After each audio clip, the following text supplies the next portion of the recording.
Bukti ijazah hingga KTP patahkan alibi Peggy Setiawan alias Perong dan keluarga. Adapun bukti berupa identitas Peggy Setiawan seperti ijazah, raport dan KTP meyakinkan kuasa hukum keluarga Vina. Kuasa hukum keluarga Vina meyakini Peggy Setiawan merupakan buronan kasus pembunuhan Vina yang selama ini dicari. Hal itu diyakini setelah didapati bukti berupa identitas kependudukan Peggy Setiawan yang menyamar sebagai Robi Irawan.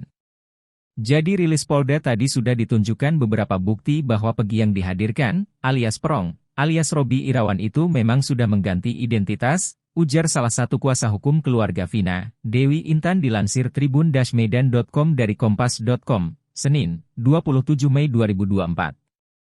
Sudah jelas ganti identitas. Itu barang bukti ada ijazah, rapot atas nama Peggy Setiawan, terus ada fotokopi KTP, ada semua. Jadi masyarakat jangan terbawa arus, katanya. Dewi juga mengungkapkan fakta baru dari hasil rilis Polda Jawa Barat bahwa ayah kandung Peggy telah bercerai.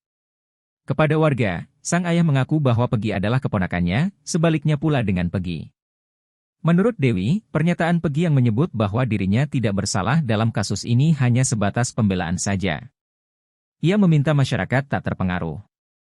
Diberitakan sebelumnya, Peggy membantah telah membunuh sepasang kekasih, Vina Dewi, 16 tahun, dan Muhammad Rizky atau Eki, 16 tahun, di Cirebon, Jawa Barat, pada 2016 lalu. Pernyataan itu disampaikan Peggy saat dihadirkan dalam konferensi pers yang dilakukan di Mapolda Jabar, Minggu, 26 Mei 2024. Diketahui, ada 11 pelaku pembunuhan Vina dan Eki pada 27 Agustus 2016 silam. 8 diantaranya telah diproses hukum hingga ke pengadilan.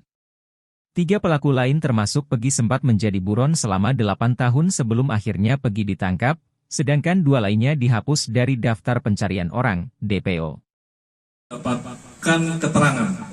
Mendapatkan keterangan dari lebih dari 2 saksi. Ya.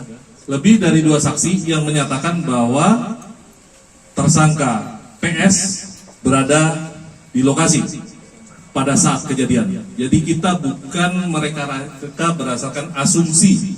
Tolong dipahami ini, rekan-rekan. Tentu teman-teman penyidik bekerja berdasarkan prosedur yang ada. Ya, berdasarkan prosedur yang ada dan alat bukti serta barang bukti yang didapatkan. Itu mungkin yang perlu saya tambahkan. Silakan yang masih mau bertanya. Ya, dan saya silakan. Pak Oji dari Republika, terkait ini apa? Peron selama 8 tahun di Katapang, itu kan salah satunya jadi kuli bangunan. Mungkin selama 8 tahun itu dia melakukan apa saja. Lalu kan tadi sempat dikatakan dia pernah pulang ke Cirebon. Itu berapa kali dan untuk apa saja dia kembali ke rumahnya itu? Jadi perlu sampaikan di sini bahwa orang tua kandungnya PS ini merupakan mandor bangunan yang sering menerima pekerjaan borongan, baik itu pembangunan rumah maupun renovasi. Nah, di situ punya kelompok tukang ataupun pekerja bangunan. Nah, PS ini termasuk salah satu di antara pekerja bangunan yang ikut juga bapaknya manakala mungkin ada proyek bangunan.